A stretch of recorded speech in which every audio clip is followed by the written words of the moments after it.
Hello, everybody. This is Dr. Hartman. And as I mentioned in the email last night, I was going to post the next video here on Tuesday evening. I'm going to talk about modules 2 and 3 just because I don't need to go into quite the depth I did in the first video. I am going to review the rubrics. I'm going to run through modules 2 and 3 and maybe give you a little bit of sneak peek of what's coming up ahead. I will keep this brief because I know that you guys are hard at work. Real quick, people did not do the baseline survey yet, so if you haven't done that, please do that. You're just throwing away 4 points if you don't do it. Just for the record, I know I've mentioned this, but I just want to make sure everybody's clear. I teach 2 sections of this course. This is an evening job for me. I am, employed full time during the day in higher education, so this is an evening endeavor. So I always check emails and post about the grading and things that take place on evenings and Sundays, weekends. I grade one section on Monday and the other section on Tuesday. So if your grades don't get posted on Monday, they'll get posted on Tuesday. And I always um, try to leave as detailed comments as possible as necessary. Of course, as you're progressing the course, and if you're just knocking it dead and you're getting 21, 21, 21 on those discussion posts, I'm just going to say, great, good job, awesome, and move on. And then I'm going to focus my efforts on uh, helping those who are still struggling a bit. I never found a great way to say it super positively, like, hey, you need to fix this. So I know sometimes made comments might seem a little bit negative, and I apologize.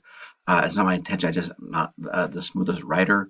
But any comments I leave that address errors are simply because I want you to fix those errors so that you get a good grade and pass the class. I do believe that unless something has changed, for this class to count towards your certification and your end goal of classroom certification in the state of New York, you need at least a B minus in this course. So if you're losing points on your discussion boards, you're hurting your chances of attaining that career goal. So any comments I leave are just to try to get you to pass, not to be negative or rude. So I just want to clarify that. Now, there's been issues, but I just want to clarify that. So let's take a look real quick at Model 2. Obviously, it's Tuesday. You probably started reading all these. I know it's a lot. And your discussion board, talk about that real quick. Okay, so you have these 2 questions. It's after reviewing the math and science standards. So obviously, we want to know that you read it, right? Pick a grade level and examine the math and science standards for that particular grade. Identify a math and science standard that you could address in one lesson. So where would math and science overlap, right? And how you could create one lesson to address both standards. Obviously, we're not talking about an 18-page lesson plan.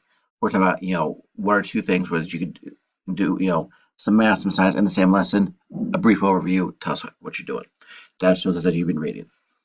2, how might you help students develop thinking skills while learning math and science? As where digital technology can help. A little more creative, a little more thinking outside the box. If you've done something, seen something, talk about that.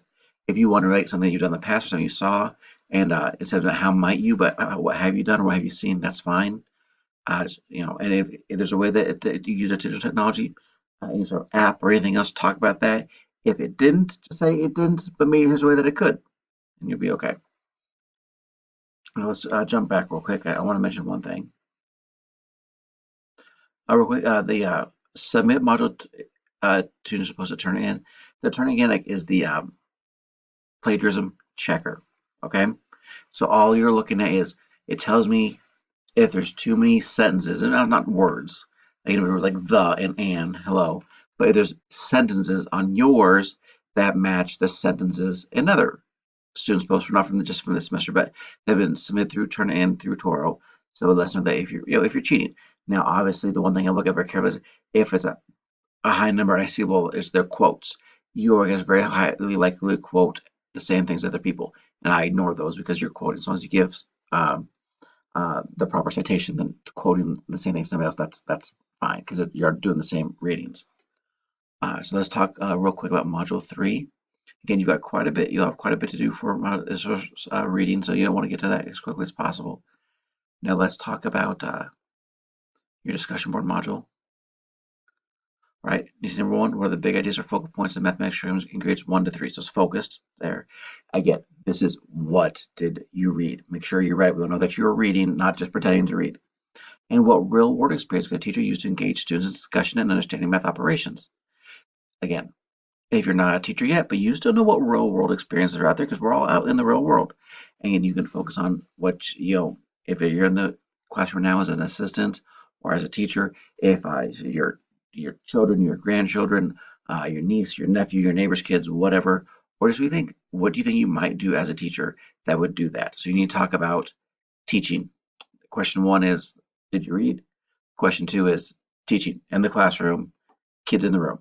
Uh, if you know that you want to focus on severely, profoundly disabled students, students maybe with autism and other global spectrum disorders, and you want to talk about how that would look, this is one thing.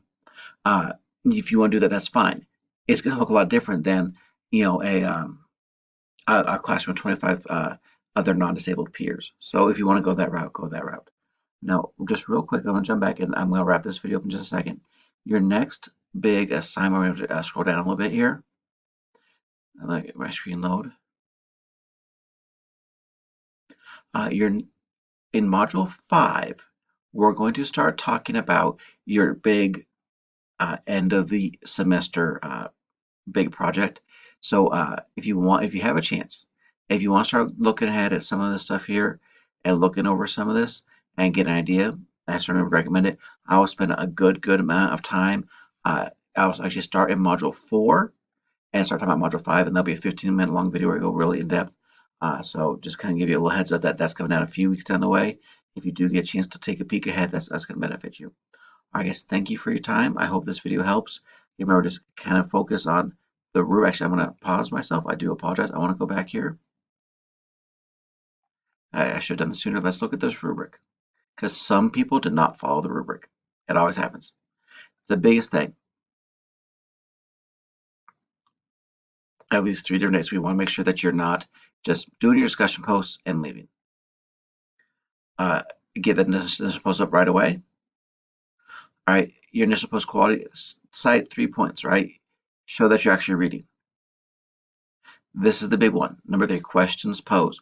I do not accept questions at the end of your initial post because that does not tell me that you are reading your classmates' posts. Response quality, the big one people miss is they don't put the one offers at least one additional relevant text or website, and that's in response to their classmates' posts, so that you're helping trying to build their knowledge base. And again, I know that you're reading. This one, connections. Talk about your experiences as a teacher, as a parent, as a student, whether it's as an elementary school student or as a college student. That helps us understand that you're thinking about that. And of course, the last one is your grammar. There should not be any issues with grammar. All right, guys, now I am done. I thank you for joining. This video is still about 5 minutes shorter than the first video, so we're good. I hope that helps, and as always, keep me posted if you need anything. You know how to email me. Thank you.